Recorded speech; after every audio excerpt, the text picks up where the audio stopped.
السلام علیکم ورحمۃ اللہ وبرکاتہ۔ بسم اللہ الرحمن الرحیم۔ الحمد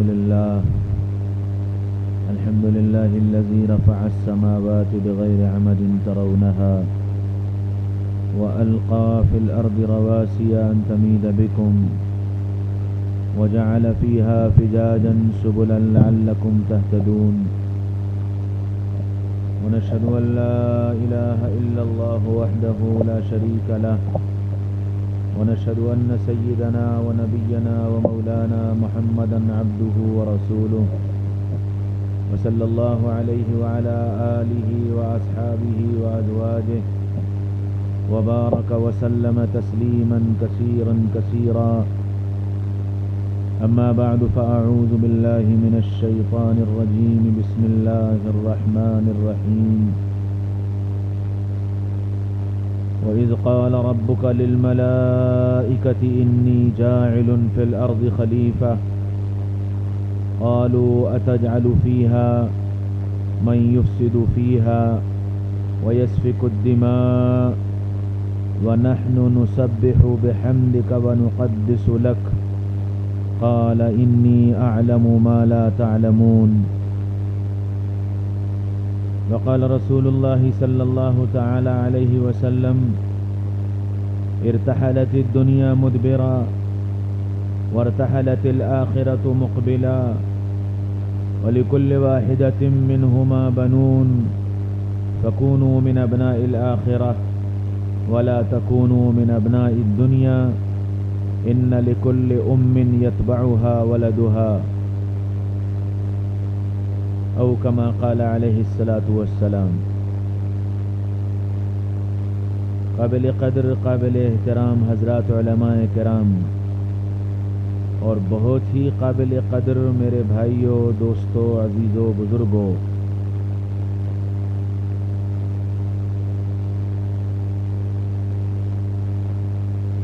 ایک کالج میں ایک استاذ بچوں کو جغرافی پڑھا رہا تھا اور جغرافی پڑھاتے ہوئے بچوں کو دنیا کا نقشہ سمجھا رہا تھا، ورلڈ میپ، اور نشاندہی کر رہا تھا کہ یہ امریکہ ہے، یہ آسٹریلیا ہے، یہ انڈیا ہے، اور یہ روس ہے، یہ چائنا ہے، یہ پہاڑی علاقے ہیں، یہ سمندری علاقے ہیں، یہ صحرائی علاقے ہیں۔ پورے نقشے پر بچوں کو سمجھایا اور آدھے گھنٹے تک سمجھانے کے بعد اس استاذ نے بچوں سے پوچھا کہ بیٹا سمجھ میں آ گیا؟ تو دستور کے مطابق بچوں نے کہا یس سر۔ استاد کھڑے ہوئے اور وہ جو دنیا کا نقشہ بچوں کے سامنے رکھا تھا اس کو اٹھایا اور اس کو اٹھا کر پھاڑ دیا اور اس کے بہت سارے ٹکڑے کر دیے، اور اس کے ٹکڑے کرنے کے بعد وہ ٹکڑے بچوں کے سامنے ڈال دیے اور بچوں سے یوں کہا کہ بیٹا ہم نے تم کو دنیا کا نقشہ سمجھا دیا ہے، یہ کاغذ کے ٹکڑے پڑے ہیں، ان کو جوڑ کر پھر سے دنیا کا نقشہ بناؤ۔ اور یہ کہہ کر استاد اٹھ کر چلے گئے۔ اب وہ بچے ان کاغذ کے ٹکڑوں کو ادھر سے ادھر کرتے رہے، لیکن دنیا کے نقشے کا کوئی سر ہی ان کے ہاتھ نہیں آ رہا تھا، اور اس کا سرا نہ آنے کی وجہ یہ تھی کہ نہ انہیں مشرق کا پتہ تھا، نہ مغرب کا پتہ تھا، نہ شمال کا پتہ تھا، نہ جنوب کا پتہ تھا۔ بہت دیر ہو گئی، پریشان ہو گئے، تو ایک بچے نے ان کاغذ کے ٹکڑوں پر زور سے ہاتھ رگڑا اور رگڑ کر یوں کر کے ہاتھ اٹھایا اور کہنے لگا ہم سے نہیں بنتا۔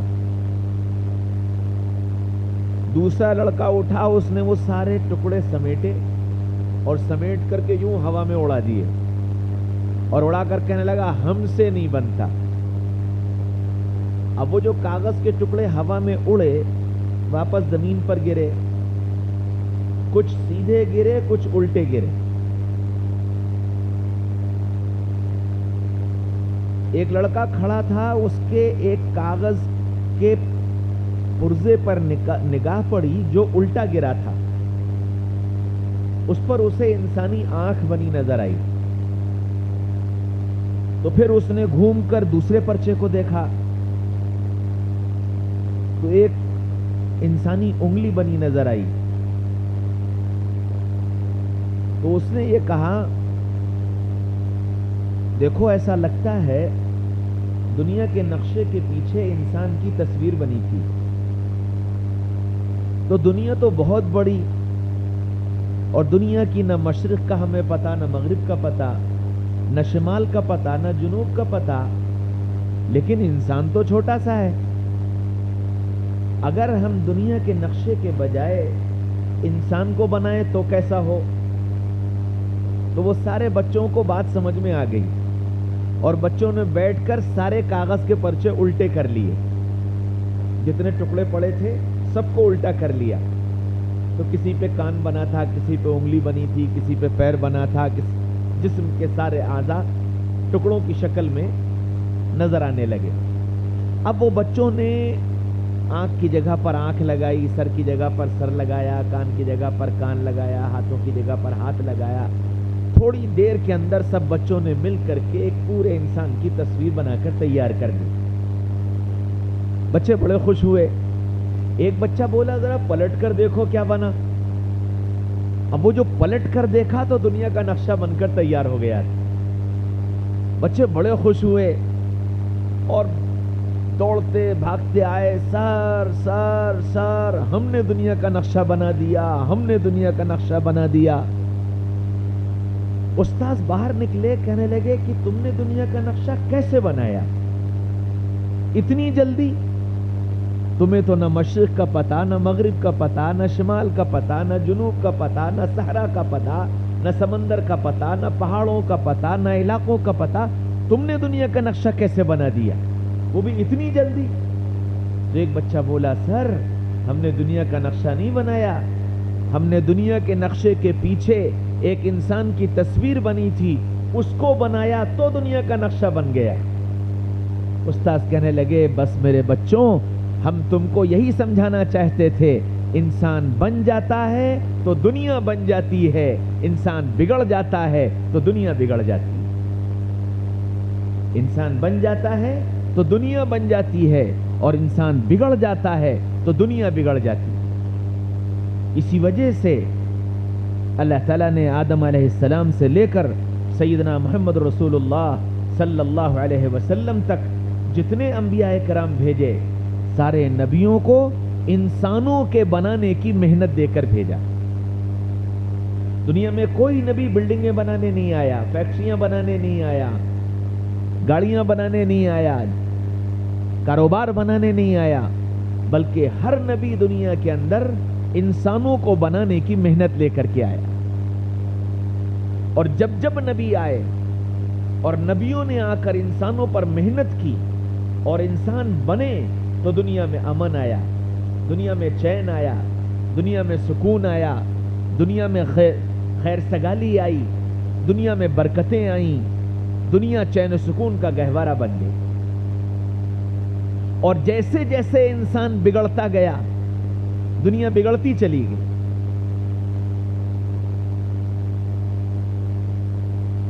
جب انسان جھوٹ سے سچ پر آیا تھا تو دنیا کے اندر سچائی تھی، دنیا کے اندر پیار تھا، دنیا کے اندر امن تھا. اور جیسے جیسے سچائی نکلی، دنیا کے اندر جھوٹ آیا، دھوکہ آیا، لوگوں کو نقصان پہنچانا آیا، دنیا بگڑتی چلی گئی.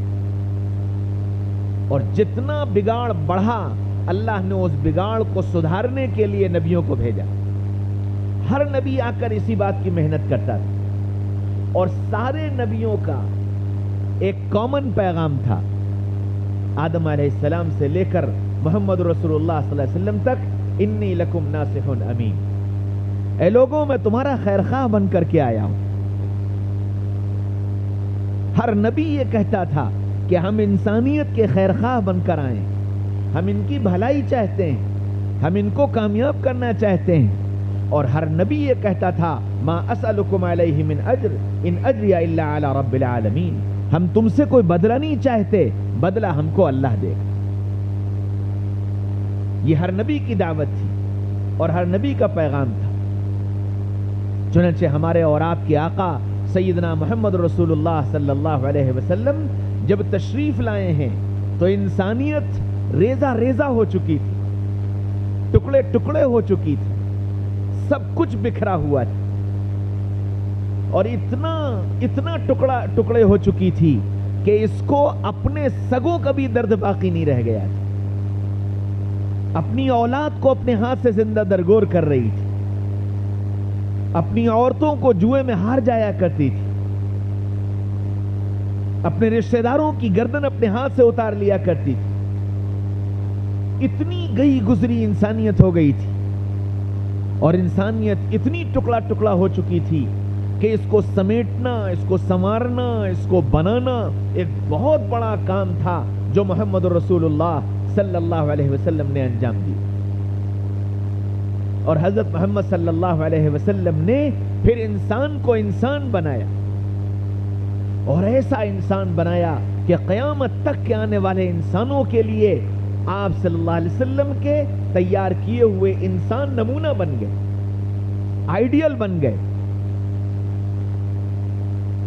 ان کی صبحیں، ان کی شامیں، ان کا گھر، ان کا باہر، ان کی تجارت، ان کی تربیت، ہر چیز ساری دنیا کے لیے ایک نمونہ بن گئی.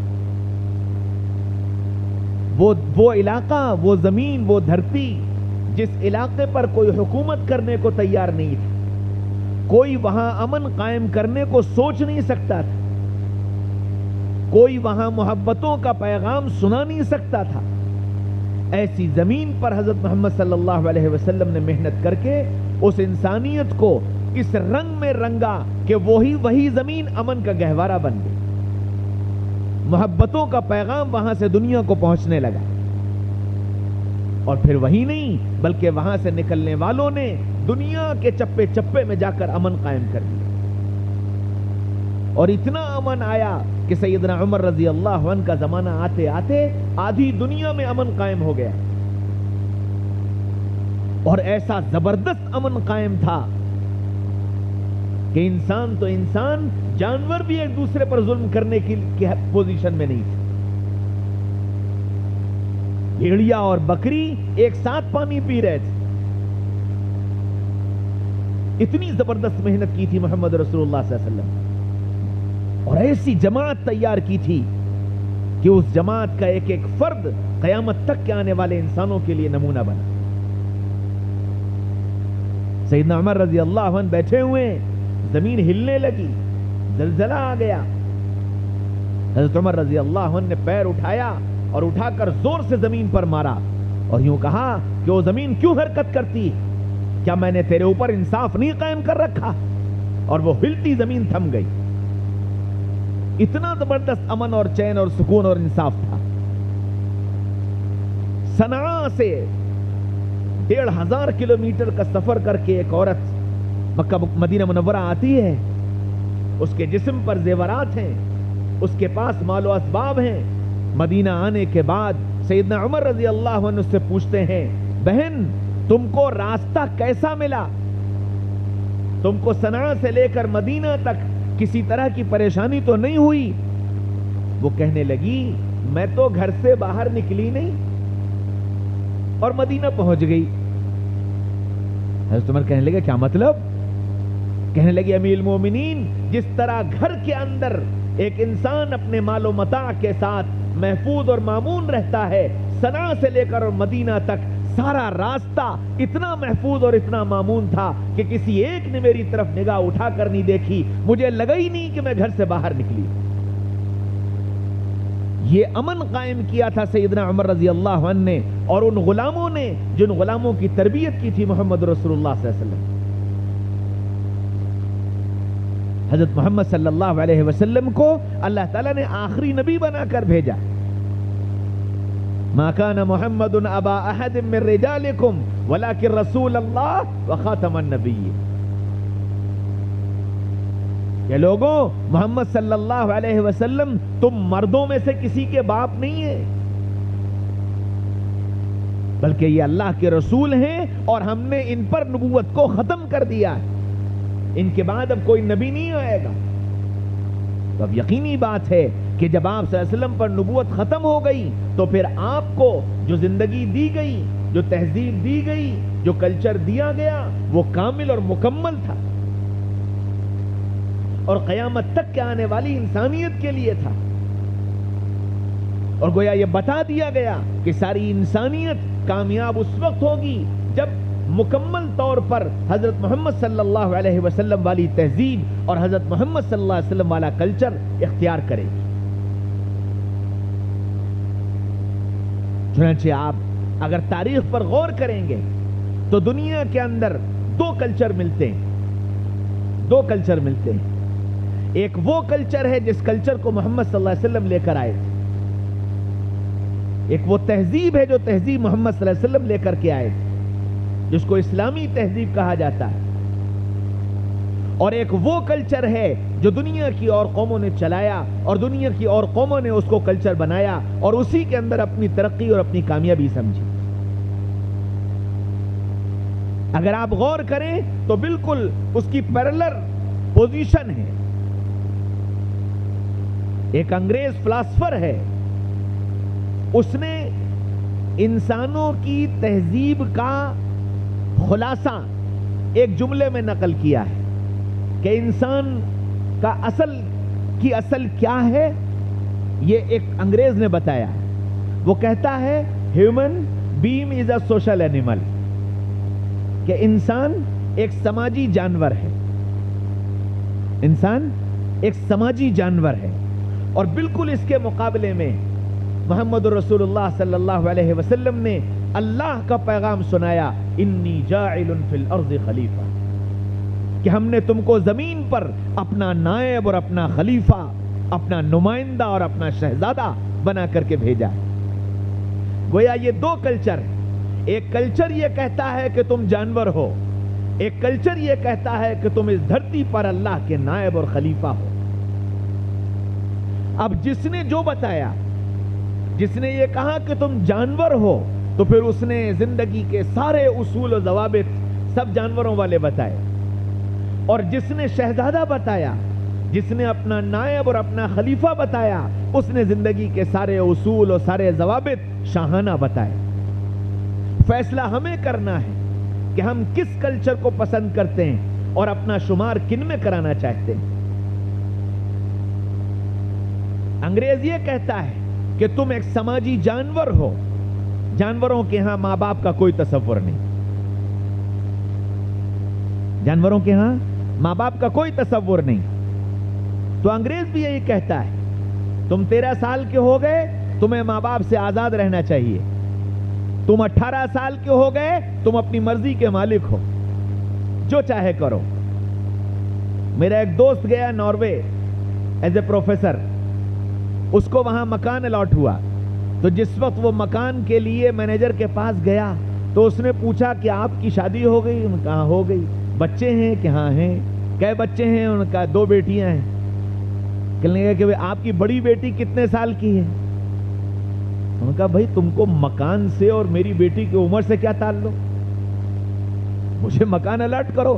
کہنے لگے نہیں سر، ہمارا یہاں قانون یہ ہے کہ اگر لڑکی 14 سال کی ہو گئی ہے تو پھر مکان ایسا دیا جائے گا جس کے 2 سیپریٹ انٹرنس ہوں، جس گھر میں داخل ہونے کے 2 الگ الگ دروازے ہوں. ایک دروازے سے ماں باپ داخل ہوں اور ایک دروازے سے لڑکی اور اس کے بوائے فرینڈ داخل ہوں، اور اس کی زندگی میں ماں باپ کا کوئی دخل نہ ہو.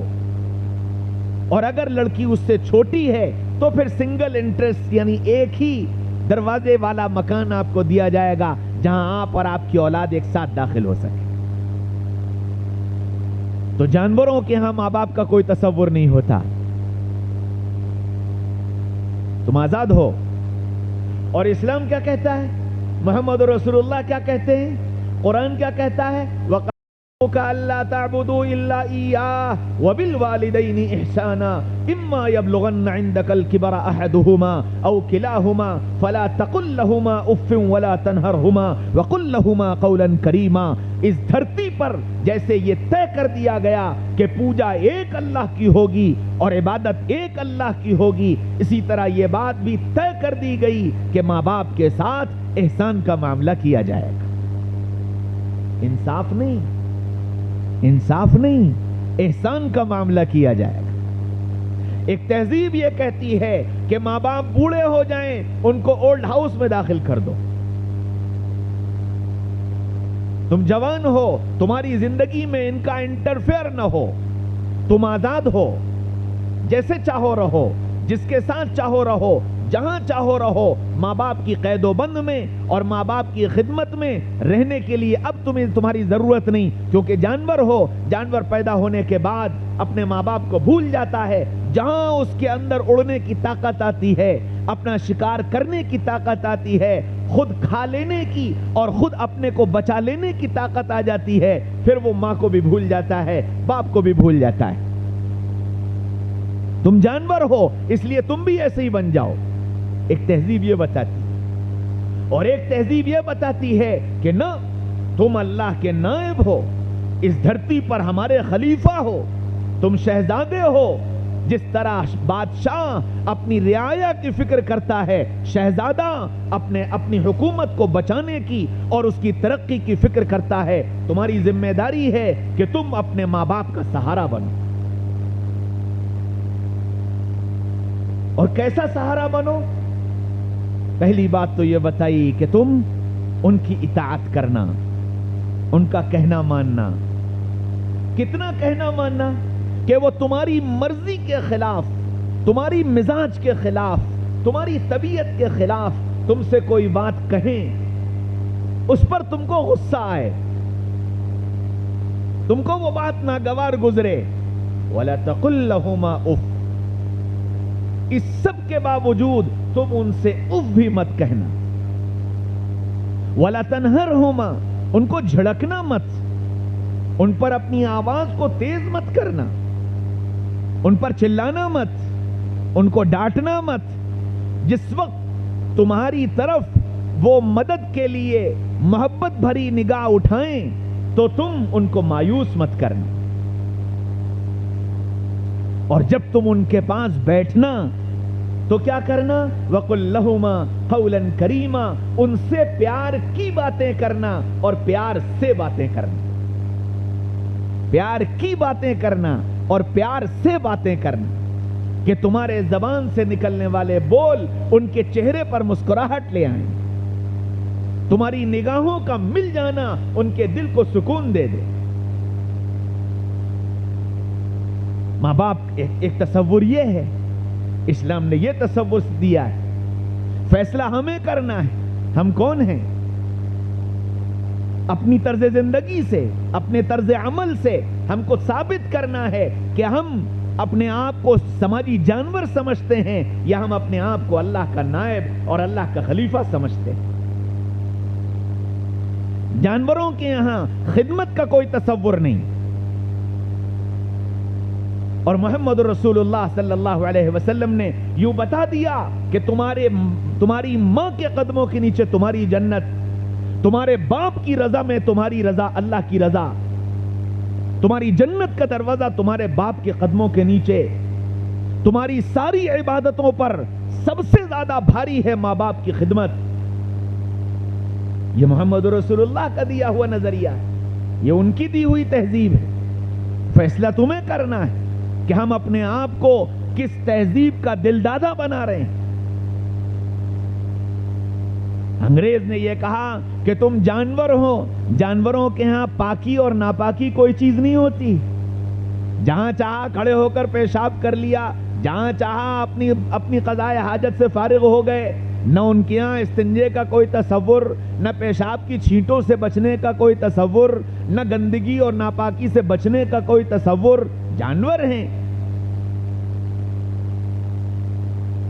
ایک اسلام نے نظریہ پیش کیا، الطہور شطر الایمان، کہ پاکی ایمان کا ایک حصہ ہے. ان اللہ نظیف یحب النظافہ، اللہ صاف ستھرا ہے اور صفائی ستھرائی کو پسند کرتا ہے۔ جنہوں نے جانور سمجھا انہوں نے کہا جی کھڑے ہو کر کر لو، بے پانی کے کر لو، بے استنجے کے کر لو، سب چلے گا۔ سڑک کے کنارے کھڑے ہو جاؤ، بازار میں کھڑے ہو جاؤ، کہیں چلے جاؤ، کچھ کر لو۔ ایک وہ نظریہ ہے، ایک اسلامی نظریہ ہے کہ پیشاب کی چھینٹوں سے اپنے کو بچاؤ۔ عذاب قبر کا سب سے بڑا سبب پیشاب کی چھینٹوں سے نہ بچنا ہے۔ حکم دیا استنجا کرو تو بیٹھ کر کرو، استنجا کرو تو پانی سے پاکی حاصل کرو، مٹی سے پاکی حاصل کرو، استنجا کرو تو پردے کا اہتمام کرو۔ سیدنا محمد رسول اللہ صلی اللہ علیہ وسلم ایک سفر میں آپ کو استنجے کی حاجت ہو گئی، بنا ہوا کوئی بیت الخلا نہیں تھا۔ آپ صلی اللہ علیہ وسلم نے اپنے ساتھیوں سے کہا کہ جنگل میں جا کر اعلان کرو کہ جنگل کے درختوں پردے کا انتظام کرو، محمد رسول اللہ کو اپنی ضرورت سے فارغ ہونا ہے۔ اعلان کیا گیا، سارے درخت ادھر ادھر سے چل کر آ کر سمٹ کر آپ کے پردے کا انتظام کر دیا۔ آپ استنجے سے فارغ ہوئے اور پھر حکم دیا وہ درخت اپنے آپ اپنی جگہ واپس چلے۔ جانوروں کے یہاں پردے کا کوئی سسٹم نہیں۔ Human being is a social animal, تم بھی سماجی جانور ہو، اس لیے پردے کی کوئی ضرورت نہیں۔ جیسے جانور بے پردہ پھرتا ہے، جیسے اس کا کوئی لباس نہیں، جیسے اس میں کوئی حیا نہیں، جیسے اس میں کوئی اپنے جسم کو چھپانے کا شوق نہیں، تم بھی جانور ہو، اس لیے بے پردہ بنے رہو، جو چاہے کرو، جہاں چاہے پھرو، کپڑا پہنو تو ٹھیک، نہ پہنو تو ٹھیک، آدھا پہنو تو ٹھیک اور پورا پہنو تو ٹھیک، تم آزاد ہو، جانور ہو۔ اور ایک محمد رسول اللہ صلی اللہ علیہ وسلم نے تہذیب دی، ایک شہزادوں والی تہذیب دی گئی، یدنین علیہن من جلابیبہن۔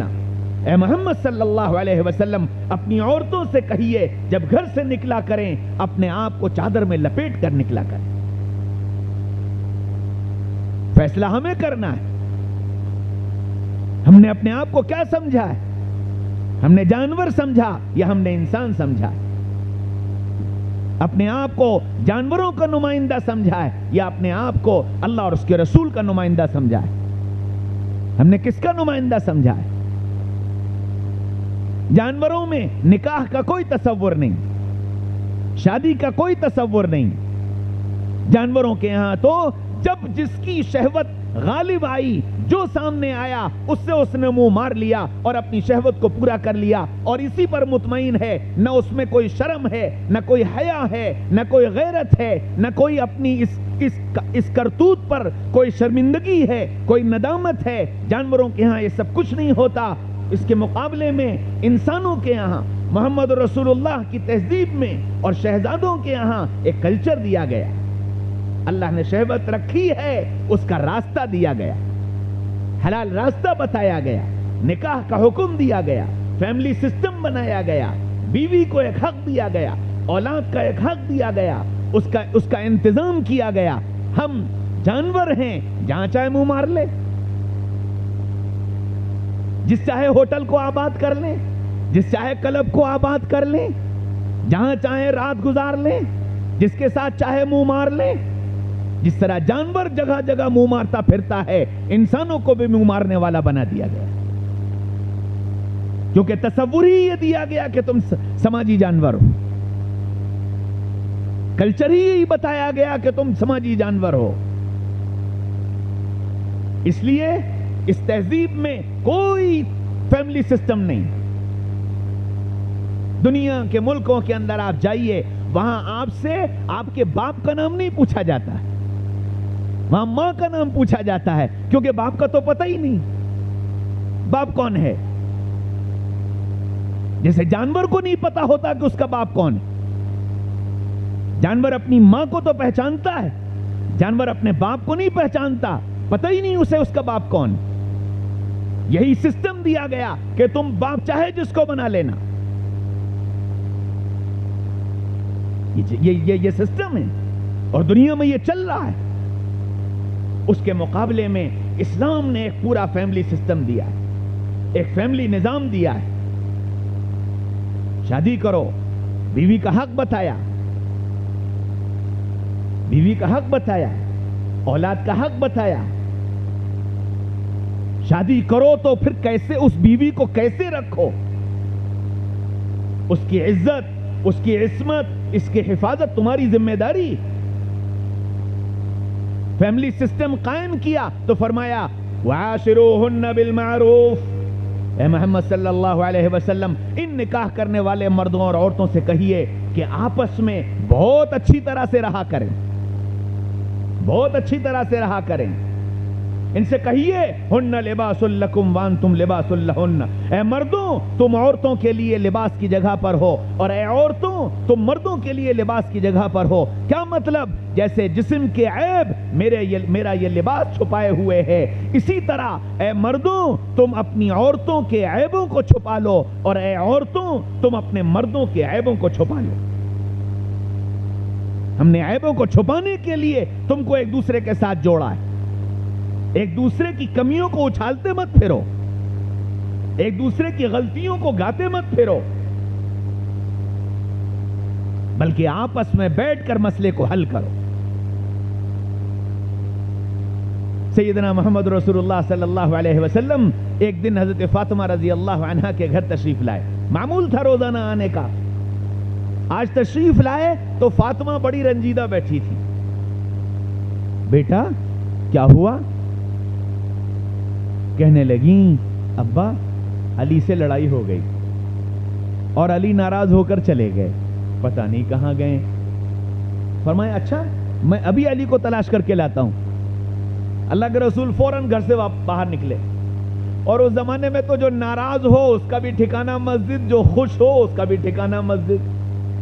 کوئی حاجت ہو تو اس کا ٹھکانہ مسجد, اور کسی کی حاجت پوری کرنی ہو تو اس کا ٹھکانہ مسجد. اللہ کے رسول بھی سمجھ گئے علی کا ٹھکانہ مسجد ہے, مسجد میں ہوں گے. اللہ کے رسول مسجد تشریف لے گئے. حضرت علی اندر زمین پر لیٹے ہوئے تھے. دروازے پر نگاہ پڑی, اللہ کے رسول کو آتا دیکھا, سورج کی طرف دیکھا. ٹائم میرے گھر جانے کا ہے, اس وقت یہاں. پوری کہانی سمجھ میں آ گئی. گھر گئے ہوں گے, بیٹی نے شکایت کی ہوگی, اب آ رہے ہیں, ڈانٹ پڑے گی. یہ پوری کہانی سمجھ لی. ادھر اللہ کے رسول داخل ہوئے, ادھر حضرت علی نے کروٹ لے لی اور دوسری طرف منہ کر کے لیٹ گئے. اللہ کے رسول آئے اور آ کر یہاں پیچھے کھڑے ہو گئے. پیچھے کھڑے ہوئے, آپ کی نگاہ حضرت علی کی پیٹھ پر پڑی تو پیٹھ پر مٹی لگی ہوئی تھی. زمین پہ لیٹے تھے تو زمین کی مٹی پیٹھ پر چپک گئی تھی. آپ صلی اللہ علیہ وسلم نے ان کے پیٹھ کی مٹی کو دیکھ کر آواز دی, قم یا ابا تراب, قم یا ابا تراب. مٹی کے ابا اٹھ جاؤ, مٹی کے ابا اٹھ جاؤ. اور یہ جملہ بول کر علی کو یہ اشارہ کر دیا میں ناراض نہیں ہوں, میں ناراض نہیں ہوں. ہنسانے کے لیے اور خوش کرنے کے لیے اس مٹی کا سہارا لے کر یوں کہا مٹی کے ابا اٹھ جاؤ. حضرت علی اٹھ کر کھڑے ہو گئے. اللہ کے رسول دیکھ کر مسکرائے اور علی کا ہاتھ پکڑا اور ہاتھ پکڑ کر لے کر چل دیے. سارے راستے کوئی بات نہیں کی, سیدھے گھر تشریف لے گئے. اور گھر جا کر اللہ کے رسول خود لیٹ گئے اور پھر فاطمہ کو آواز دی, فاطمہ بیٹا آؤ میرے پاس لیٹ جاؤ. حضرت فاطمہ کو اپنے پاس لٹایا, پھر دوسرا بازو پھیلایا, علی آؤ بیٹا میرے پاس لیٹ جاؤ. ایک طرف فاطمہ کو لٹایا, ایک طرف علی کو لٹایا. پھر فاطمہ کا ہاتھ پکڑا اور اپنے سینے پر رکھا, علی کا ہاتھ پکڑا فاطمہ کے ہاتھ پر رکھا, پھر دونوں کے ہاتھ پر اپنا ہاتھ رکھا اور پھر یوں کہا دونوں کہو ہماری صلح ہو گئی, دونوں کہو ہماری صلح ہو گئی. پھر فاطمہ سے کہا فاطمہ بیٹا تم کہو میری علی سے صلح ہو گئی. فاطمہ مسکرائیں اور مسکرا کر کہنے لگیں میری علی سے صلح ہو گئی. پھر علی سے کہا بیٹا تم کہو میری فاطمہ سے صلح ہو گئی. علی مسکرائے اور علی نے کہا میری فاطمہ سے صلح ہو گئی. اور پھر اللہ کے رسول اٹھ کر بیٹھ گئے، علی اور فاطمہ بھی اٹھ کر بیٹھ گئے، دونوں کے سر پر ہاتھ پھیرا، دعائیں دیں اور گھر سے باہر نکل آئے۔ باہر آئے تو سیدنا عمر مل گئے، سیدنا عمر ملے، کہنے لگے واہ واہ یا رسول اللہ، واہ واہ یا رسول اللہ، آج تو چہرہ بڑا چمک رہا ہے، بڑا چمک رہا ہے۔ کہنے لگے کہ ہاں علی اور فاطمہ کی صلح کرا کر آ رہا ہوں۔ اور آپ صلی اللہ علیہ وسلم نے اس واقعے کے ذریعے سے قیامت تک کے آنے والے سسرال اور میکا، بیٹا اور داماد، بیٹا اور بہو اور بیٹی اور داماد، ان سب کے رشتوں کو کیسے جوڑا جاتا ہے یہ سکھا دیا، اور یہ بتا دیا کہ جب کبھی کوئی مسئلہ ہو جائے کہانیاں سننے مت بیٹھنا، کہانیاں سننے مت بیٹھنا، جب کبھی مسئلہ ہو جائے پنچایت میں لے کر مت جانا، کیونکہ پنچایت والے اپنی ناک کی خاطر تمہارے گھر کو توڑ دیں گے، اپنی ناک کی خاطر۔ اس لیے جب کبھی کوئی مسئلہ ہو آپس میں حل کرنا، اور جب کبھی کوئی مسئلہ ہو پچھلی باتیں لے کر مت بیٹھنا، بلکہ یوں کہنا جو ہوا ختم کرو معاف کرو، جو ہوا ختم کرو معاف کرو، آگے پھر ہنسی خوشی زندگی گزارنا۔ یہ سبق دیا محمد رسول اللہ صلی اللہ علیہ وسلم نے، فیملی سسٹم بتایا، وعاشروہن بالمعروف، گھر میں اچھی طرح رہا کر۔ پھر مردوں سے کہا نساؤکم حرث لکم فاتوا حرثکم انا شئتم، اے لوگوں یہ عورتیں تمہارے لیے تمہارے کھیتوں کی طرح ہیں، جس طرح تم کھیتوں کی حفاظت کرتے ہو کہ کوئی فصل کو برباد نہ کر دے، کوئی اس کو اجاڑ نہ دے، کوئی اس میں آگ نہ لگا دے، کوئی اس کو رون نہ ڈالے، جس طرح تم اپنی فصل کی حفاظت کرتے ہو، یہ عورت اب تمہارے ذمے میں ہے، اس کی حفاظت کرنا تمہاری ذمہ داری ہے کہ کوئی اس کی عزت نہ لوٹ لے، کوئی اس کو رون نہ ڈالے، کوئی اس کو اپنی نگاہوں سے گندا نہ کر دے، کوئی اس کی عزت کو پامال نہ کر دے، یہ اب تمہاری ذمہ داری ہے۔ فیملی سسٹم بتا کر گئے، فیملی سسٹم سمجھایا، بچے پیدا ہوں تو ان بچوں کے ساتھ کیا کرو۔ فرمایا جب بچہ پیدا ہو اللہ کا نام سکھاؤ، جب بچہ پیدا ہو اللہ کا نام سکھاؤ۔ کیوں؟ اس لیے کہ دنیا میں جتنی مخلوقات آئی ہیں سب اپنی زندگی کا علم لے کر آئی ہیں، سب جتنی مخلوقات سب اپنی زندگی کا علم لے کر آئی ہیں۔ چوہا پہلے دن سے جانتا ہے بلی میری دشمن ہے، بلی کو دیکھتا ہے اور چھلانگ مار کر بل میں داخل ہو جاتا ہے۔ بکری کا بچہ پہلے دن سے جانتا ہے کہ میری خوراک گھاس ہے، شیر کا بچہ پہلے دن سے جانتا ہے میری خوراک گوشت ہے۔ مجال ہے کوئی اسے گھاس کھلا دے؟ مجال ہے کوئی بکری کو گوشت کھلا دے؟ بلی کا بچہ پہلے دن سے جانتا ہے کہ 4 انچ کی دیوار کو سنبھال کر مجھے کیسے جانا ہے۔ ایک انسان ہی کا بچہ ایسا ہے جو کچھ نہیں جانتا،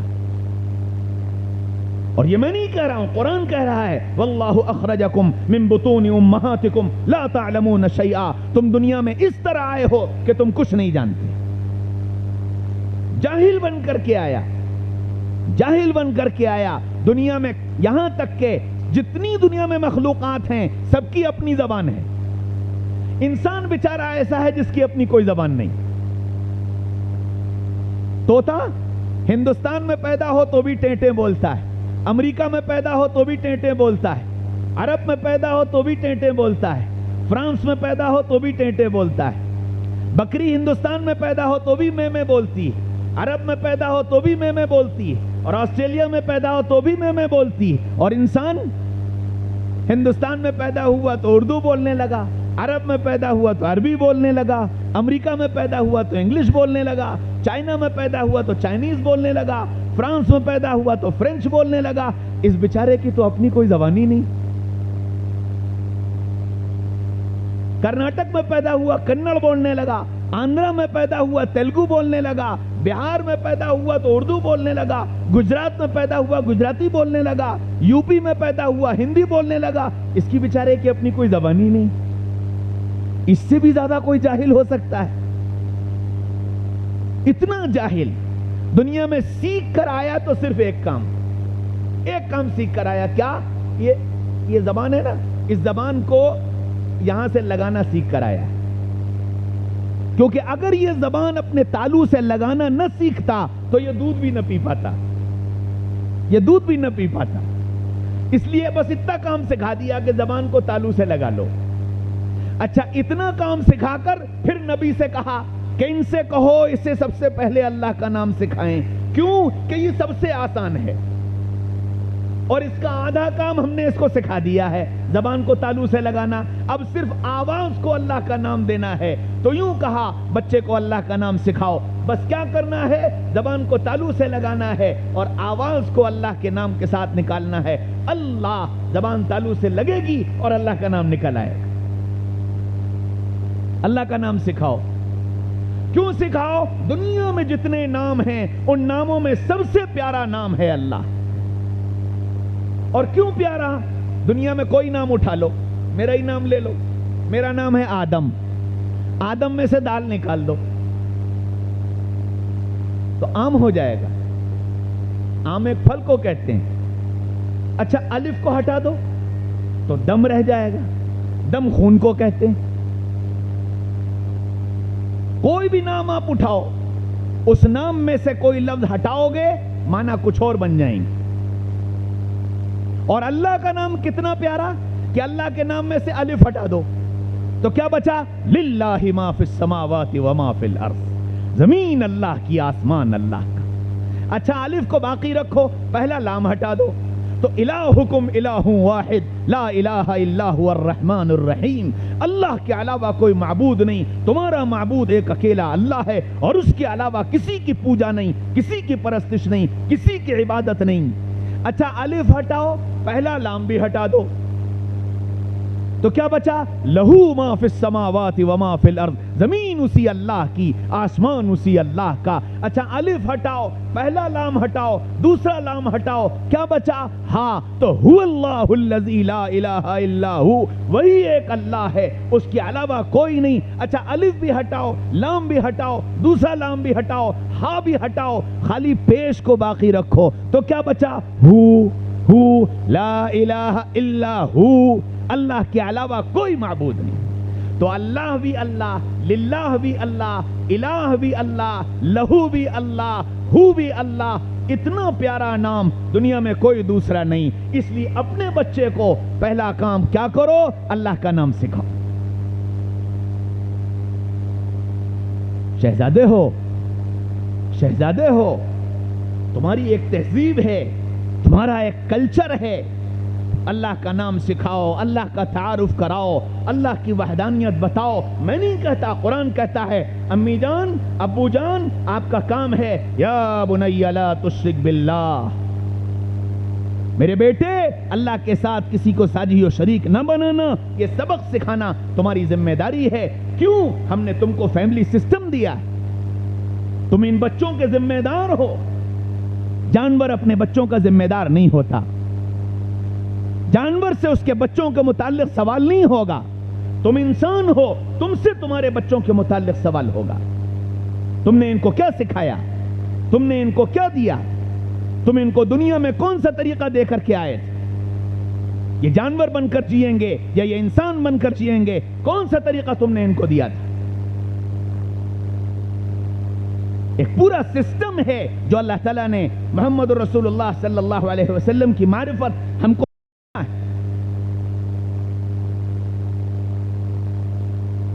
جانوروں کے یہاں کھانا پینا بیٹھ کر نہیں کھایا جاتا، دسترخوان بچھا کر نہیں کھایا جاتا۔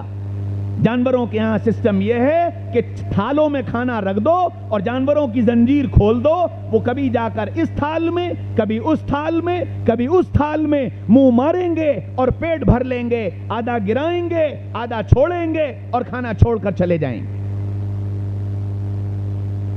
تم جانور ہو، تم بھی اپنے یہاں بوفے سسٹم لے آؤ، تھالوں میں کھانا سجا دو، پھر اعلان کر دو کھانا شروع ہو گیا۔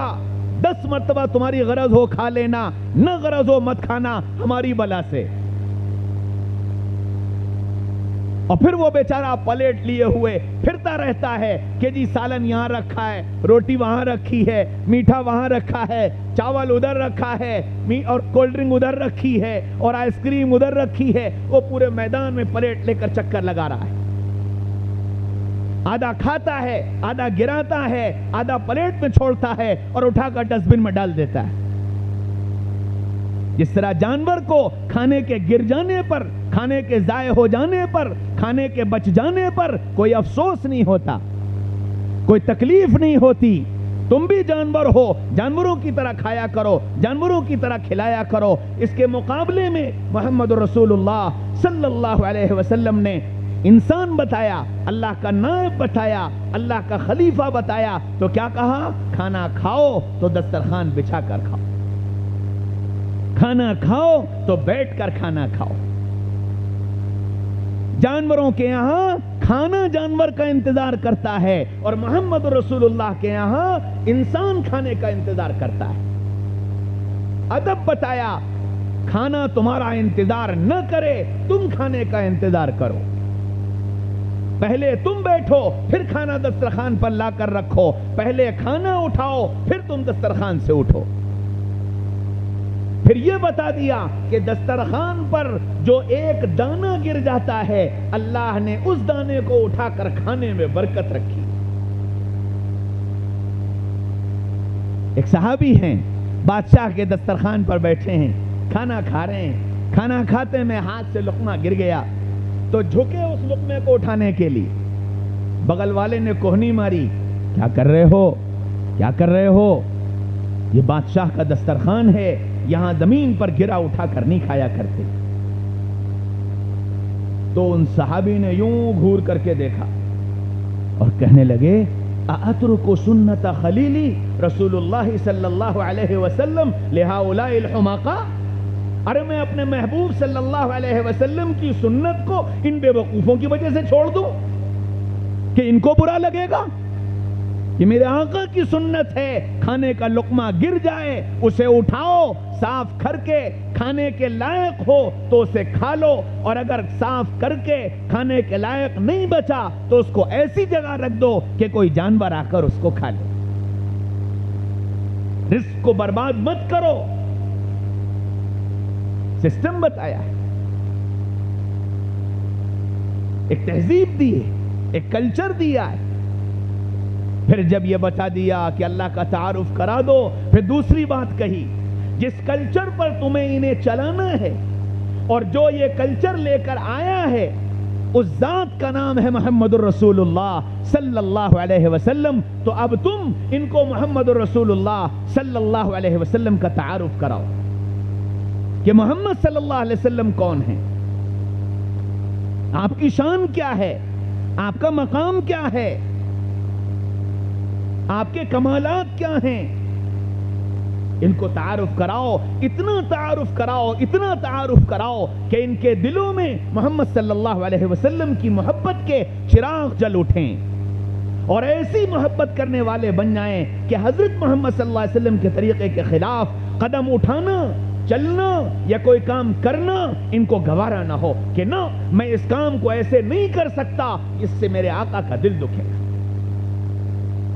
اتنا تعارف کرا دو. ایک اسکول میں ایک بچے کو ٹیچر نے نعت یاد کرائی، وہ نبیوں میں رحمت لقب پانے والا، مرادیں غریبوں کی برلانے والا، مصیبت میں غیروں کے کام آنے والا، وہ اپنے پرائے کا غم کھانے والا. یہ پوری نعت یاد کرائی. بچے نے نعت یاد کر لی، لیکن جب بچہ اس نعت کو پڑھتا تھا تو یوں پڑھتا تھا، وہ نبیوں میں رحمت لقب پانے والے، مرادیں غریبوں کی برلانے والے، مصیبت میں غیروں کے کام آنے والے. استاد اس سے بار بار کہتے تھے، بیٹا یہ شعر والے نہیں والا ہے. وہ استاد کے سامنے والا کہتا، اکیلے میں پڑھتا تو پھر والے پڑھتا.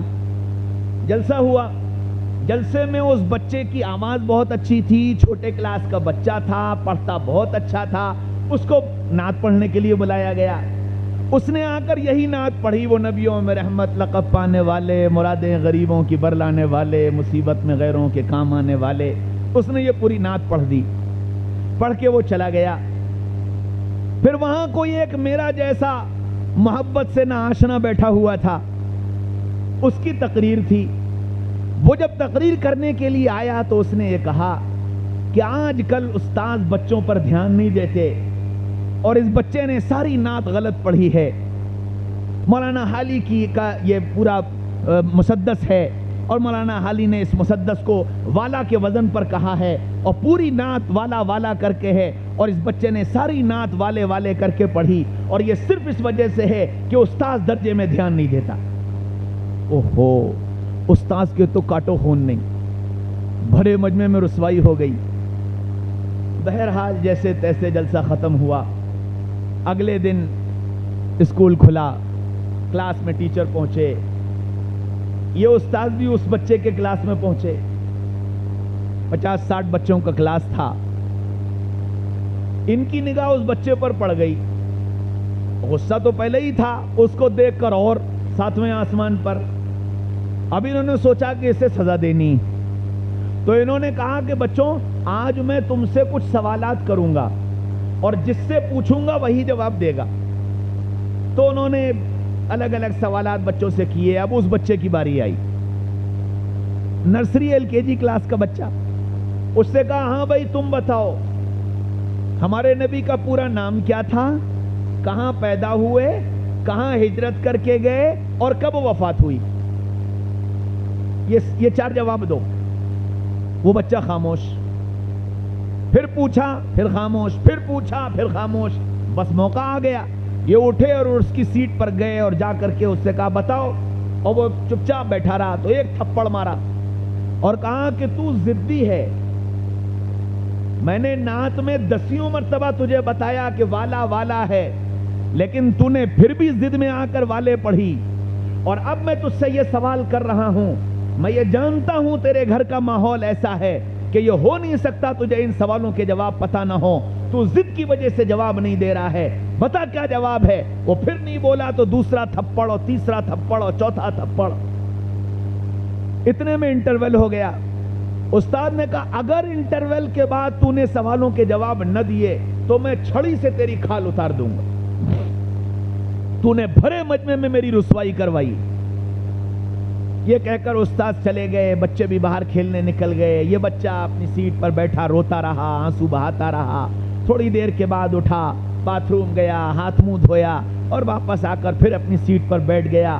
اب انٹرول ختم ہوا، استاد چھڑی لے کر کے آئے اور آ کر کے پھر اپنی سیٹ پر کھڑے ہو کر کہا ہاں بھائی بتاؤ تم ہمارے نبی کا پورا نام کیا تھا، کہاں پیدا ہوئے، کہاں ہجرت کر کے گئے، کب وفات ہوئی، بتاؤ ان کا جواب دو۔ وہ بچہ فوراً اپنی سیٹ پر کھڑا ہوا اور کھڑے ہو کر کے بولا ہمارے نبی کا نام حضرت محمد مصطفیٰ صلی اللہ علیہ وسلم تھا، مکہ مکرمہ میں پیدا ہوئے، ہجرت کر کے مدینہ منورہ تشریف لے گئے اور ہجرت کے 10 سال بعد آپ دنیا سے تشریف لے گئے۔ اور یہ کہتے کہتے اس بچے کی آنکھوں سے آنسو جاری ہو گئے۔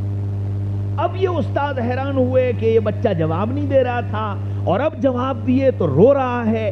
یہ اپنی سیٹ سے اٹھے، اس بچے کے پاس گئے اور اس سے جا کر کے پوچھا کہ یہ بتاؤ تم نے پہلے جواب کیوں نہیں دیا اور اب جواب دیا ہے تو رو کیوں رہے ہو؟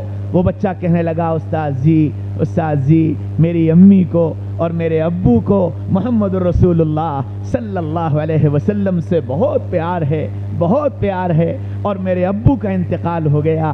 میرے ابو کا جب انتقال ہو رہا تھا میرے ابو نے مجھے اپنے پاس بلایا اور بلا کر مجھے اپنے سینے سے لگایا اور کہنے لگے بیٹا میں نے ساری زندگی اپنے آقا کا نام بغیر وضو کے نہیں لیا، بیٹا اگر ہو سکے تو تم بھی زندگی میں اپنے آقا کا نام بغیر وضو کے مت لینا۔ استاد جی جب آپ نے سوال کیا تھا میرا وضو نہیں تھا، میں نے سوچا آپ ماریں گے میں مار کھا لوں گا، لیکن اپنے آقا کا نام بغیر وضو کے نہیں لوں گا، میرے ابو نے مجھے منع کیا تھا۔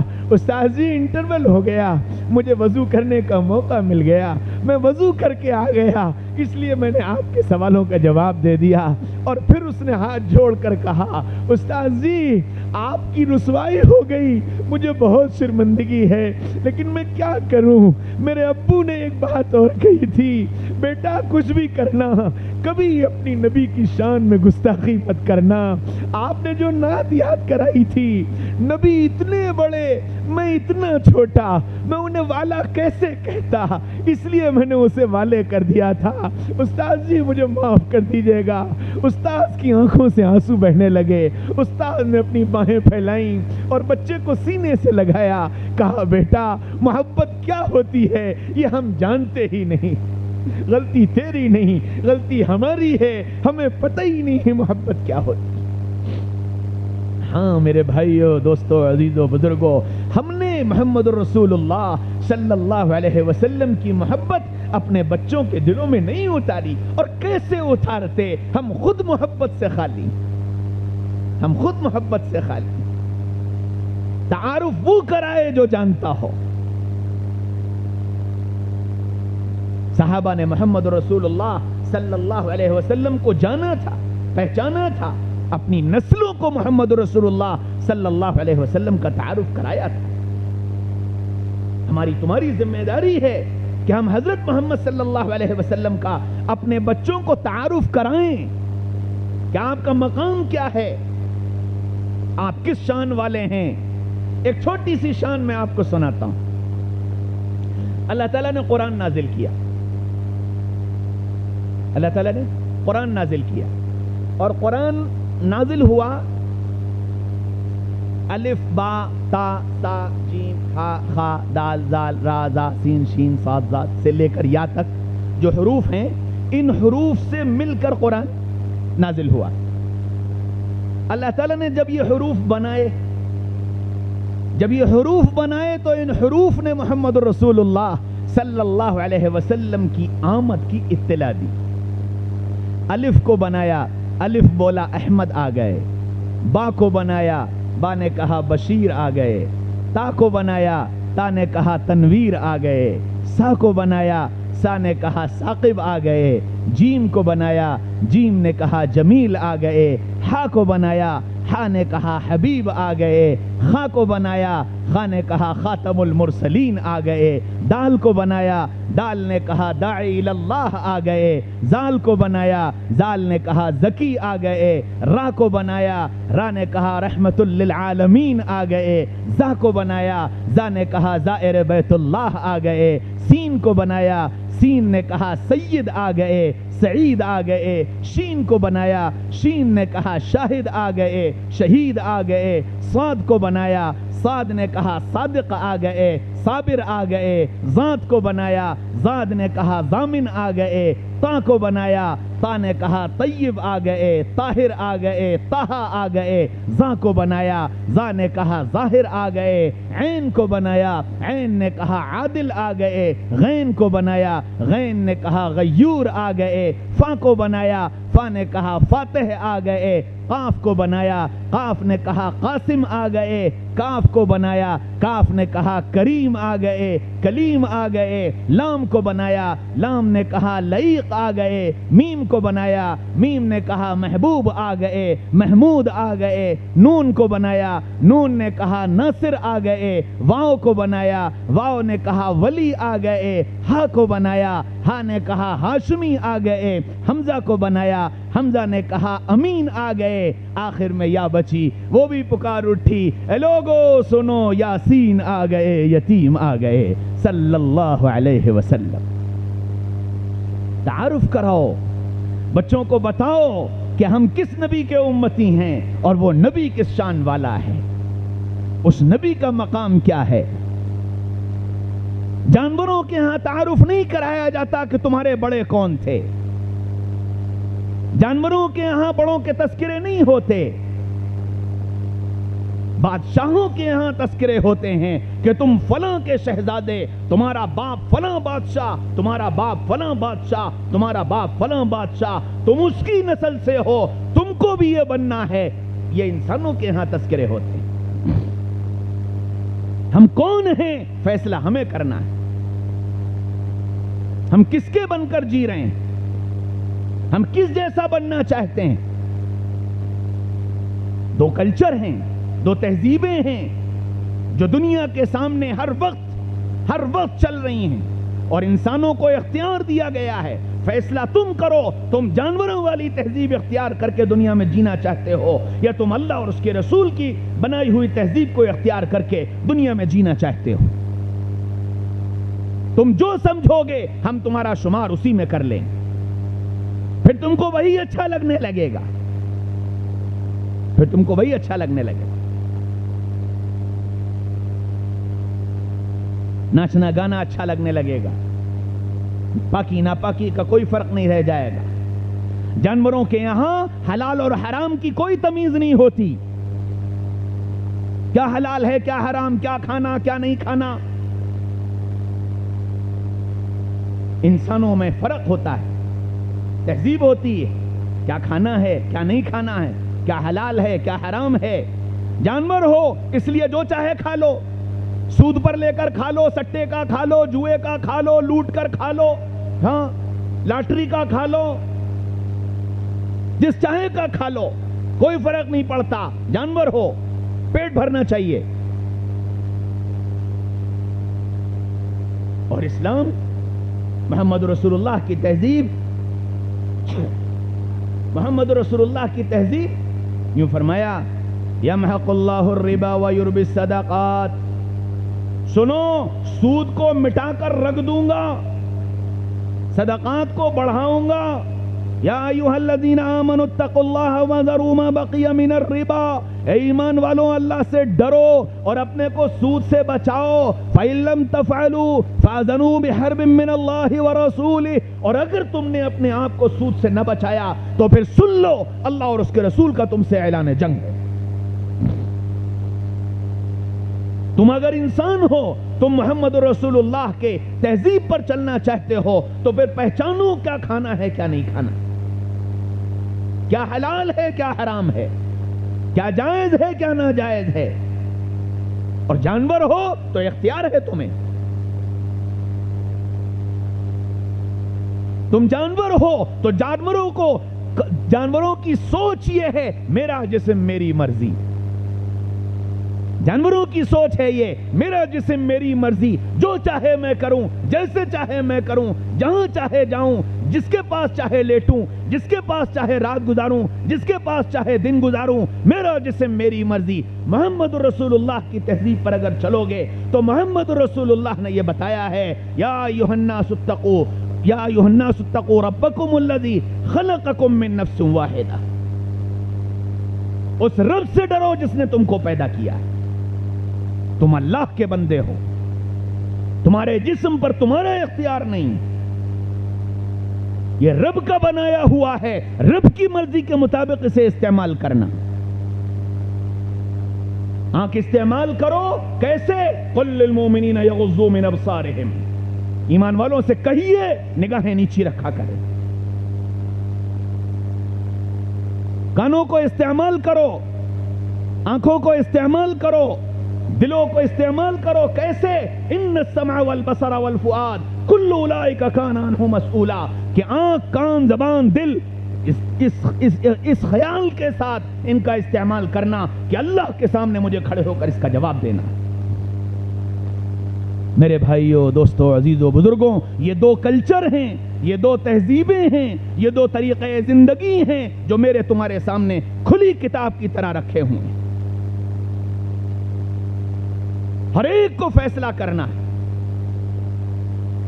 اکثریت جوانوں کی بیٹھی ہوئی ہے، وہ جوان جو مغربی تہذیب کے دل دادا ہیں، وہ جوان جو مغرب کے پیچھے بھاگے چلے جا رہے ہیں۔ ارے مغرب کا حال تو سن لو، مغرب خود چلا چلا کر یوں کہتا ہے میری طرف نہ آؤ، میری طرف نہ آؤ، میری طرف تو سورج جیسا روشن سیارہ بھی آ کر بے نور ہو جاتا ہے، اس کی بھی روشنی چلی جاتی ہے۔ تم اپنی زندگی کے اندر مغرب کی تہذیب کو اختیار کر کے کیسے روشنی لانا چاہتے ہو؟ مغرب تو اندھیرا ہی اندھیرا ہے۔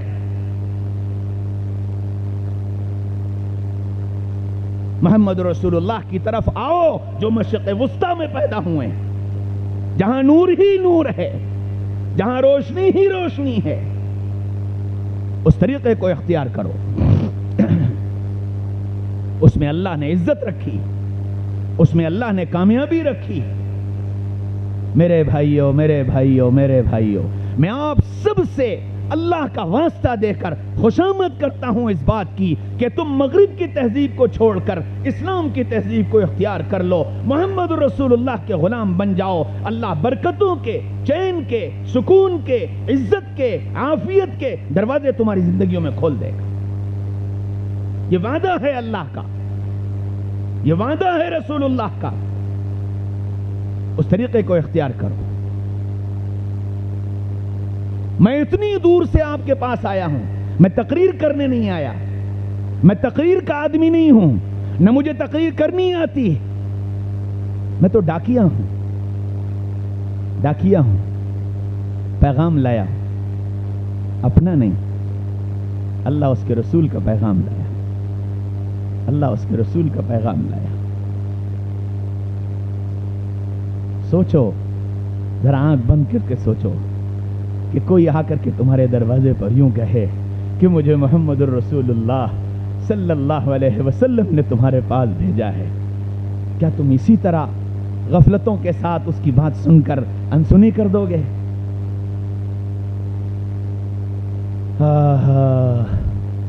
حضرت امام احمد ابن حنبل رحمت اللہ علیہ کے شیخ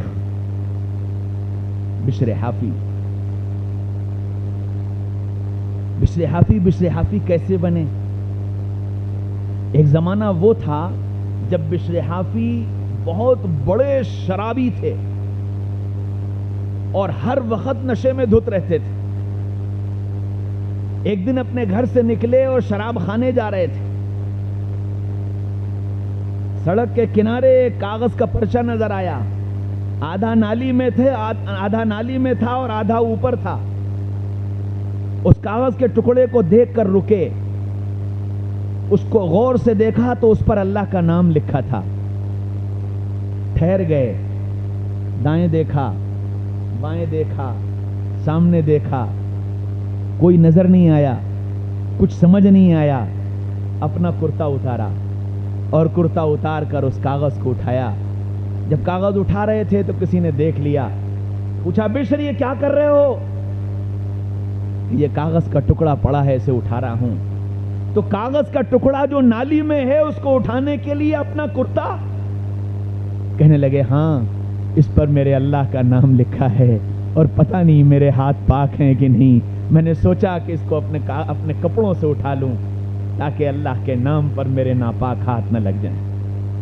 اس کاغذ کے ٹکڑے کو اپنے کرتے میں لپیٹ کر شراب خانے جانے کے بجائے مسجد کے دروازے پر پہنچے اور زینے پر کھڑے ہو کر آواز دی، امام صاحب، امام صاحب، امام صاحب۔ امام صاحب سو رہے تھے، آواز سنی، آنکھ کھلی، اٹھ کر کے آئے، دیکھا کہ بشر ہیں، سمجھ گئے کہ شراب پی کر کے آئے ہوں گے۔ کیا بات ہے؟ کہ امام صاحب یہ کاغذ کا ٹکڑا اسے رکھ دو۔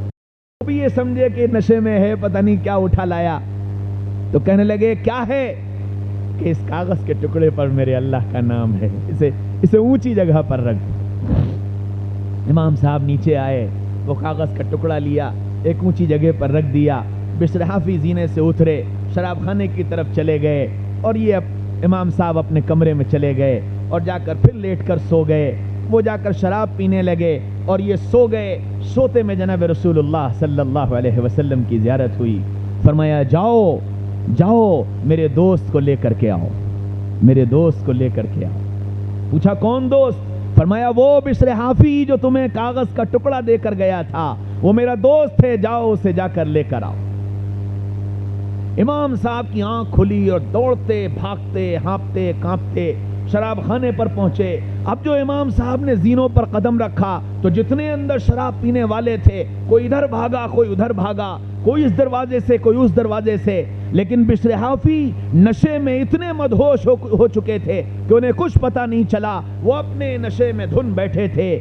امام صاحب اندر گئے، جا کر ان کا ہاتھ پکڑا، فرمایا بیشر چلو چلو۔ کہاں چلوں؟ بلایا ہے۔ کس نے بلایا ہے؟ تو امام صاحب نے کہا محمد الرسول اللہ صلی اللہ علیہ وسلم نے بلایا ہے۔ تو جیسے بشر حافی کا نشہ ہرن ہو گیا اور کہنے لگے میرا نام لے کر بلایا ہے، میرا نام لے کر بلایا ہے۔ فرمایا ہاں تمہارا نام لے کر کے بلایا ہے۔ اٹھے اور امام صاحب کے ہاتھ میں ہاتھ دیا اور شراب خانے سے اتر کر کے آئے، مسجد پہنچے، حمام میں داخل کیا گیا، نہائے دھوئے، مسجد کے اندر گئے اور پھر وہ رو رو کر توبہ کی۔ اللہ نے وہیں سے دل بدل دیا اور پھر اتنے بڑے آدمی بنے کہ حضرت امام احمد ابن حنبل رحمۃ اللہ علیہ کے شیخ بنے ہیں، اور امام احمد ابن حنبل کی تربیت کرنے والے حضرت بشر حافی رحمۃ اللہ علیہ۔ کر کے تو دیکھو، اللہ کی طرف آ کر تو دیکھو، اللہ کیسے نوازنے والے ہیں، اور اللہ کیسے میری تمہاری توبہ کے منتظر ہیں، میری تمہارے انتظار میں بیٹھے ہیں، اور کتنی آسانی سے اللہ معاف کرتے ہیں۔ آئے ہائے، حضرت موسیٰ علیہ السلام نے ایک دن اللہ سے سوال کیا کہ اللہ اس زمانے میں میری امت میں، اس زمانے میں آپ کا سب سے اچھا دوست اور ولی کون ہے؟ تو اللہ تعالیٰ نے بتا دیا، نام بتایا، بستی بتائی کہ فلاں بستی میں فلاں آدمی۔ موسیٰ علیہ السلام اس کا نام سن کر کے چونک گئے، اللہ وہ آپ کا ولی؟ وہ اس کو تو سب پتہ نہیں کیا کیا کہتے، کہ نہیں ہاں وہ تھا ایسا، لیکن اب میرا ولی ہے۔ پوچھا اللہ کیسے، وہ ولی کیسے بن گیا؟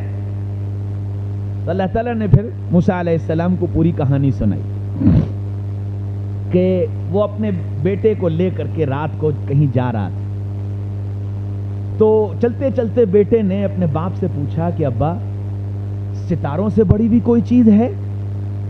باپ نے کہا ہاں، چاند ستاروں سے بڑا ہے۔ کہنے لگا ابا چاند سے بڑی بھی کوئی چیز ہے؟ کہنے لگا ہاں بیٹا، سورج، جب سورج نکل آتا ہے تو چاند چھپ جاتا ہے۔ انہوں نے کہا ابا سورج سے بڑی بھی کوئی چیز ہے؟ کہنے لگا ہاں، سورج سے بڑا آسمان، کیا آسمان سورج کو اپنے احاطے میں لیے ہوئے؟ کہنے لگا ابا آسمان سے بڑی بھی کوئی چیز ہے؟ کہنے لگے ہاں، عرش، اللہ کا عرش آسمان سے بڑا ہے۔ کہنے لگا ابا عرش سے بڑی بھی کوئی چیز ہے؟ کہنے لگا ہاں، اللہ کی کرسی، وسع کرسیہ السماوات والارض، کہ اللہ کی کرسی زمین آسمان عرش سب کو اپنے احاطے میں لیے ہوئے۔ کہنے لگا اللہ ابا کرسی سے بڑی بھی کوئی چیز ہے؟ کہنے لگے ہاں، کہ وہ کیا؟ کہ تیرے باپ کے گناہ، تیرے باپ کے گناہ۔ تو بیٹا کہنے لگا ابا آپ کے گناہوں سے بڑی بھی کوئی چیز ہے؟ کہنے لگا ہاں، میرے رب کی رحمت، میرے رب کی رحمت، کہ میرے رب کی رحمت میرے گناہوں سے بڑی۔ اور بس یہ جملہ اس نے کہا اور اس کے دل کی دنیا بدلی، اور اس نے توبہ کی، اور پھر ایسی توبہ کی کہ اس نے مجھ سے یاری لگا لی، میرا دوست بن گیا۔ جاؤ، اب تمہاری امت میں اس وقت روئے زمین پر اس سے بڑا کوئی اور دوست نہیں۔ ایک جملے پر دوست بنا لیا، ایک جملے پر۔ میرے بھائیو، دوستو، عزیزو، بزرگو، کیا میں اور تم اللہ سے دوستی نہیں لگا سکتے؟ اللہ بے انتہا رحم کرنے والا، یہ زمین، یہ آسمان، یہ پہاڑ، یہ دریا روز اللہ سے شکایت کرتے، روز شکایت کرتے، اے اللہ ان انسانوں نے ہمارے سینے پر اتنے گناہ کیے، اتنے گناہ کیے، اتنے گناہ کیے، ہمیں اجازت دے دیجئے۔ زمین کہتی ہے اجازت دیجئے پھٹ پڑوں اور ان سب کو اپنے اندر نگل لوں۔ پہاڑ کہتا ہے اجازت دیجئے ہم چل پڑیں اور ان سب کو پیس کر ختم کر دیں۔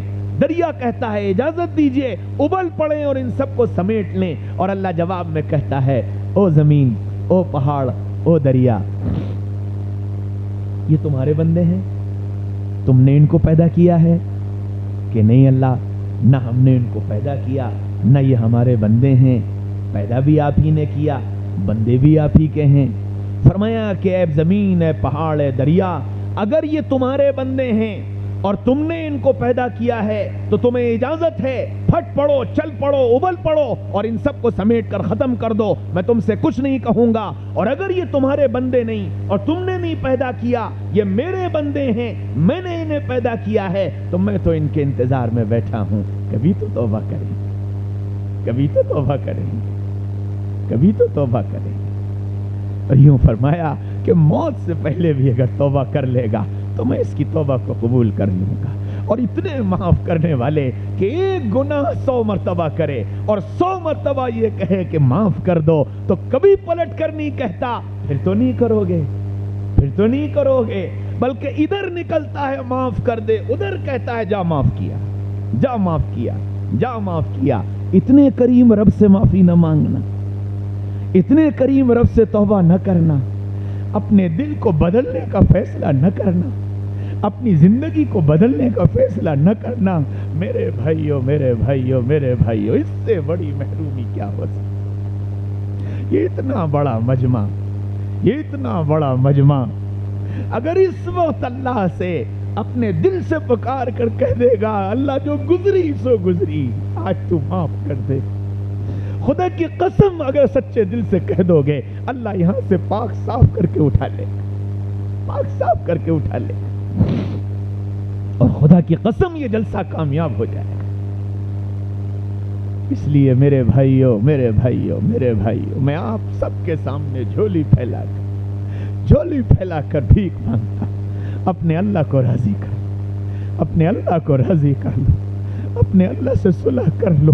ساری دنیا پر اس وقت اللہ کا غصہ متوجہ، ساری دنیا نے بغاوت کر رکھی، شادیوں میں بغاوت، گھروں کے اندر بغاوت، بازاروں کے اندر بغاوت، میلوں ٹھیلوں میں بغاوت، ہر جگہ اللہ کو ناراض کرنے کے سامان ہیں.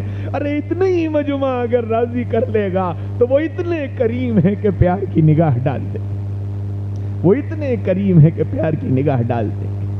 اس لیے میرے بھائیوں دوستوں عزیزوں بزرگوں، آج یہاں سے توبہ کر کے جانا، اپنی زندگی کو بدلنے کا ارادہ کر کے جانا. میں نے 2 کلچر تمہارے سامنے رکھے ہیں، 2 تہذیبیں تمہارے سامنے رکھی ہیں، جن کے دونوں کے دروازے کھلے ہیں.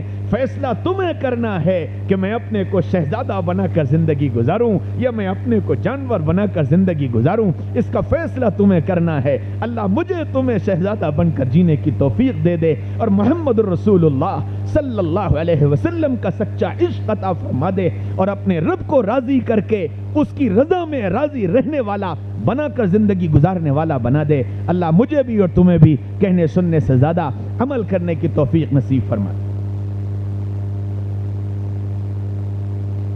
مسجد کے سلسلے میں کہ مسجد کی جگہ لی جانی ہے، بس اتنی بات بتا دوں کہ ابراہیم علیہ السلام نے اسماعیل علیہ السلام کی قربانی دی. اللہ کے یہاں جب ان کا وہ عمل مقبول ہو گیا تو اللہ تعالیٰ نے بیت اللہ کی تعمیر کا کام ان سے لے لیا. تو جب اللہ کسی بندے کے کسی عمل کو قبول کر لیتے ہیں تو بڑا کام اس سے لے لیتے ہیں. مجھے اللہ کی ذات سے امید ہے کہ یہ سارا مجمع جو یہاں بیٹھا ہے، جس کی جو استعداد جو صلاحیت ہو، کوئی ضروری نہیں ہے کہ آپ بہت بڑا کام کریں. ایک روپیہ اور 1 اٹھنی اور 1 چونی اللہ کو راضی کرنے کی نیت سے دی جائے گی. اللہ کے ہاں اس کی قدردانی ہے. یہ مسجد آپ کی، علاقہ آپ کا، کام آپ کا، ذمہ داری آپ کی. اس ذمہ داری کو آپ کو پورا کرنا ہے اس سوچ اور فکر کے ساتھ کہ یہ اللہ کا گھر ہے، ہم اللہ کا گھر بنائیں گے، اللہ ہمارے گھروں کو آباد کر دے گا. اللہ کرے کہ یہ سارا کام آپ ہی کے ہاتھوں ہوں اور کسی دوسرے کی اس میں ضرورت نہ پڑے. اللہ مجھے بھی اور آپ کو بھی اس کی توفیق عطا فرمائے. رب العالمین، الحمدللہ رب العالمین. اللہم صلی علی سیدنا محمد وعلی آل سیدنا محمد وبارک وسلم.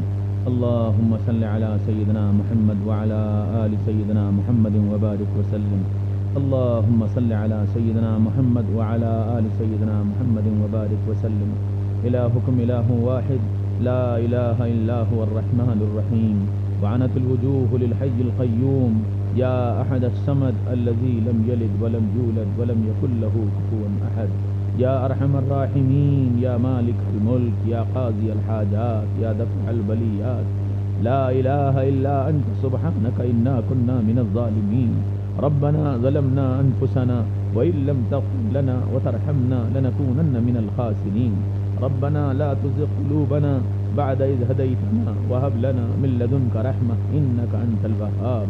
اللهم إن قلوبنا ونواصينا وجوارحنا بيدك لم تملكنا منها شيئا فإذا فعلت ذلك بنا فكن أنت ولينا واهدنا إلى سواء السبيل اللهم إنا نسألك العفو والعافية في ديننا ودنيانا وأهلنا ومالنا رضينا بالله ربا وبالإسلام دينا وبمحمد رسولا صلى الله عليه وسلم ربنا آتنا في الدنيا حسنة وفي الآخرة حسنة وقنا عذاب النار۔ اے اللہ ہم سب آپ کے بندے آپ کے سامنے حاضر ہیں، اپنے گناہوں اور غلطیوں کا اعتراف کرتے ہیں۔ کریم آقا اپنے کرم سے معاف فرما دیجئے، کریم آقا اپنے کرم سے معاف فرما دیجئے۔ ہمارے چھوٹے اور بڑے، جانے اور انجانے ایک ایک گناہ کو معاف کر دیجئے۔ یا اللہ جیسا آپ چاہتے ہیں ویسا بنا لیجئے، جو آپ کو پسند ہے وہ کرنے کی توفیق دے دیجئے، جو آپ کو پسند ہے وہ کرنے کی توفیق دے دیجئے۔ جس سے آپ ناراض ہوتے ہیں اس سے بچا لیجئے، جس سے آپ ناراض ہوتے ہیں اس سے بچا لیجئے۔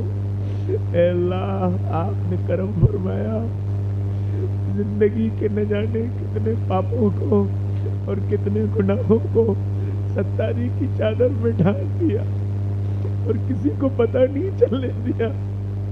ہم جانتے ہیں اور آپ جانتے ہیں، آپ نے ہمارے ایک ایک گناہ کو چھپا لیا۔ اے کریم آقا جیسے آج تک چھپایا ہے موت تک چھپا لیجئے، اور کل قیامت کے میدان میں بھی ستاری کی چادر میں بلا کر کہہ دیجیے گا جاؤ میں نے معاف کر دیا، جاؤ میں نے معاف کر دیا۔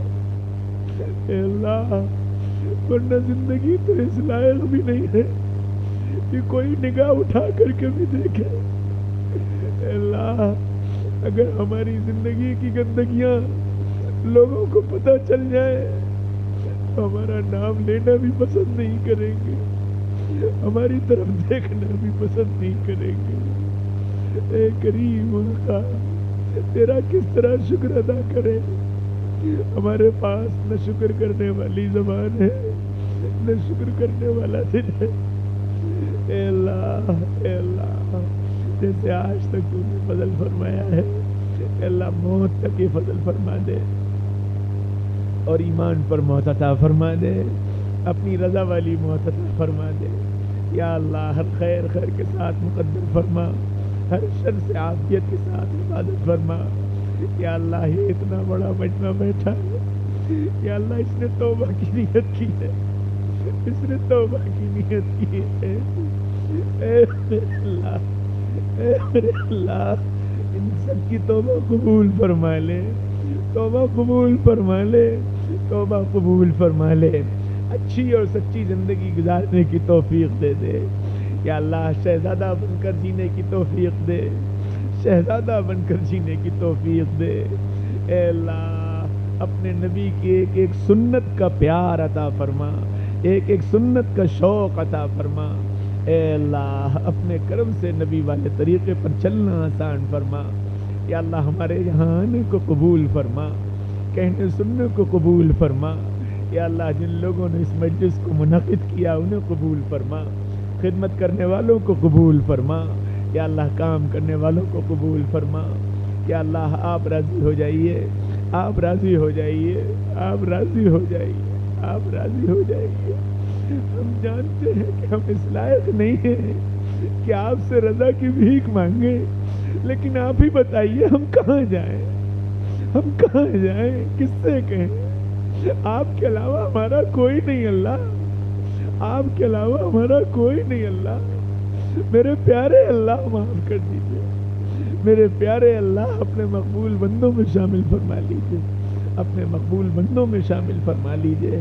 اے اللہ ہماری تمام جائز حاجات، مرادوں، تمناؤں، آرزوؤں کو ساتھ خیر عافیت کے پورا فرما دیجئے، ہمارے بیماروں کو صحت نصیب فرما دیجئے، ہمارے پریشان حالوں کی پریشانیوں کو دور کر دیجئے۔ یا اللہ تمام ضروریات کا تکفل فرما دیجئے، غیب سے اس کے انتظامات فرما دیجئے، غیب سے اس کے انتظامات فرما دیجئے۔ یا اللہ ہم سب کی طرف سے نام بنام سیدنا محمد رسول اللہ صلی اللہ علیہ وسلم کی خدمت اقدس میں ہدیہ درود و سلام پیش فرما دیجئے اور اسے قبول فرما لیجئے اور اسے نجات کا ذریعہ بنا دیجئے. وصلی اللہ تعالی علی خیر خلقہ محمد وآلہ وصحبہ اجمعین برحمتک یا ارحم الراحمین.